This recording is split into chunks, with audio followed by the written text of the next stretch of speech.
Bismillahirrahmanirrahim.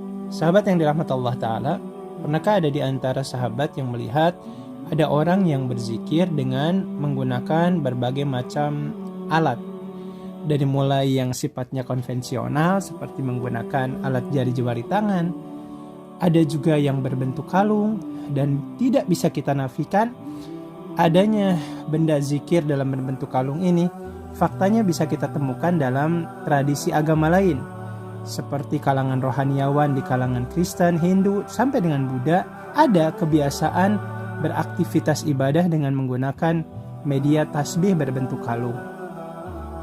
Dan di sisi yang lain, seiring dengan perkembangan zaman, kita mendapati adanya tasbih dalam bentuk digital yang tentu saja tujuannya untuk mempermudah proses aktivitas ibadah itu gampang untuk dilakukan.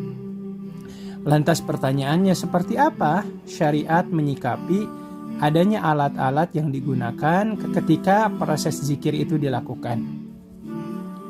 Dalam hal ini, ikhwatihinkumullah, ketika berbicara tentang sarana prasarana untuk beribadah, dalam hal ini zikir, kita akan menemukan adanya fakta-fakta bahwasannya Rasulullah SAW tidak pernah mengingkari adanya orang berzikir dengan menggunakan alat. Pun demikian, adanya fakta-fakta di kalangan para sahabat, sebagian di antara mereka terbiasa untuk dibantu dengan adanya media ketika zikir itu dilakukan. Setidaknya ada 2 hadis yang bisa kita uraikan sebagai bentuk penegasan bahwasannya berzikir dengan menggunakan media alat itu dibolehkan secara syariat.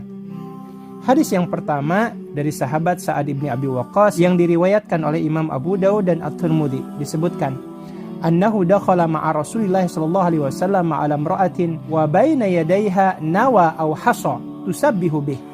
Pernah suatu kali Rasulullah SAW bersama aku, yaitu Sa'ad bin Abi Waqqas, memasuki sebuah rumah yang di dalamnya ada seorang wanita yang tengah berzikir dengan menggunakan media bebatuan.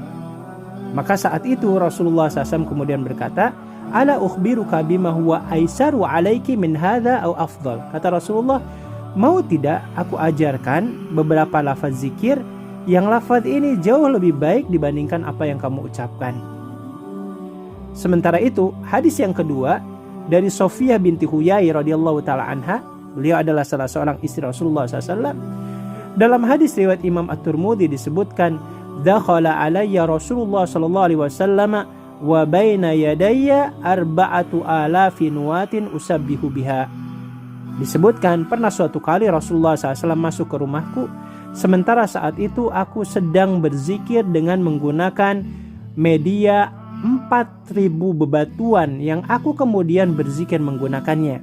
Menyikapi kejadian ini, Rasulullah SAW kemudian berkata, laqad sabbihti bihadhihi ala u'allimuki bi aktsari mimma sabbahti. Wahai istriku, apakah engkau selalu bertasbih dengan ini?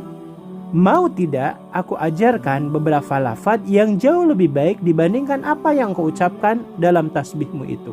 Menyikapi adanya 2 hadis di atas, Imam Asy-Syaukani dalam kitabnya Nailul Awtar, demikian juga Imam Abu Thayyib dalam kitabnya Aunul Ma'bud Syarah Sunan Abi Daud mengatakan, al-haditsu dalilun ala jawazi adit tasbih bin nawa wal hasa wa kadza bis subha li adamil fariq li taqririhi Nabi sallallahu alaihi wasallam lil mar'ati ala dzalika wa adami inkari. Hadis ini jelas membolehkan bertasbih dengan menggunakan media bebatuan atau media-media yang lain seperti tasbih berbentuk kalung. Mengingat Rasulullah SAW membiarkan wanita tersebut untuk melakukan zikir dan tidak melarangnya. Di sisi yang lain, ikhwatihinkumullah, kalau kita kemudian bertanya, apakah ada di antara para sahabat seusai wafatnya Rasulullah SAW, adakah di antara mereka yang berzikir dengan menggunakan media? Sebagai contoh, Imam Al-Munawi dalam kitabnya Faidul Qadir menegaskan, anna Aba Hurairah kana lahu khaitun fihi alfu uqdatin fala yanamu hatta yusabbihu bih. Adalah Abu Hurairah. Beliau selalu berzikir dengan menggunakan media benang, terdiri dari 1000 helai yang kemudian beliau pintal-pintal dalam satu ikatan, dan Abu Hurairah tidak akan pernah tidur sebelum beliau bertasbih dengan menggunakan media benang yang diikat tersebut.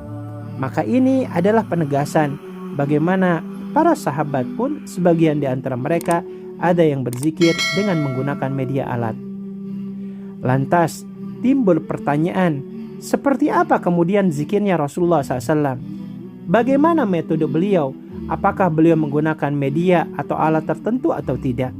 Maka adalah hadis yang dijelaskan oleh Abdullah bin Amr radhiyallahu taala anhuma yang diriwayatkan oleh Imam Abu Daud dan Imam At-Tirmidzi menegaskan, ra'aitu Rasulullah sallallahu alaihi wasallam yaqidu tasbih wa fi ziyadatin bi yamini. Adalah aku pernah melihat Rasulullah SAW beliau bertasbih, dan tasbihnya Rasulullah SAW menggunakan media jari jemari tangan kanannya. Bahkan terkait pentingnya berzikir dengan media jari jemari tangan kanan, Rasulullah SAW pernah berkata kepada salah seorang sahabiyah yang bernama Yusairah radhiyallahu taala anha, "Alaikunna bit tasbih wa tahlil wa taqdis wa aqidna bil anamil fa innahunna mas'ulatun mustantaqat wa la taghfalna fatansayna rahmah." Hendaklah kalian bertasbih, bertahlil dan menyucikan Allah, dan gunakanlah media jari jemari kalian, karena sesungguhnya jari jemari ini akan diminta pertanggungjawabannya di hadapan Allah, dan jari jemari tangan ini akan berbicara di hadapan Allah, memberikan persaksian kepada kalian. Dan janganlah kalian lalai ketika berzikir sehingga kalian tidak mendapatkan rahmat Allah Ta'ala. Maka hadis ini secara umum memberikan penegasan bahwasannya berzikir dengan jari jemari tangan jauh lebih baik dibandingkan berzikir menggunakan media-media yang lain. Adalah Allah Azza wa Jalla di surat Yasin ayat 65 memberikan penegasan yang lain terkait pentingnya menggunakan anggota tubuh kita sebagai sarana ibadah. Firman Allah Ta'ala, A'udzubillahi minasyaitonirrajim, Al-yawma nakhtimu ala afwahihim wa tukallimuna aydihim wa tashhadu arjuluhum bima kanu yaksibun. Pada hari kiamat nanti, lisan-lisan mereka kami akan tutup, dan yang akan berbicara kepada kami adalah tangan-tangan mereka, dan kaki-kaki mereka pun menjadi saksi atas apa yang selama ini mereka lakukan dalam kehidupan dunianya.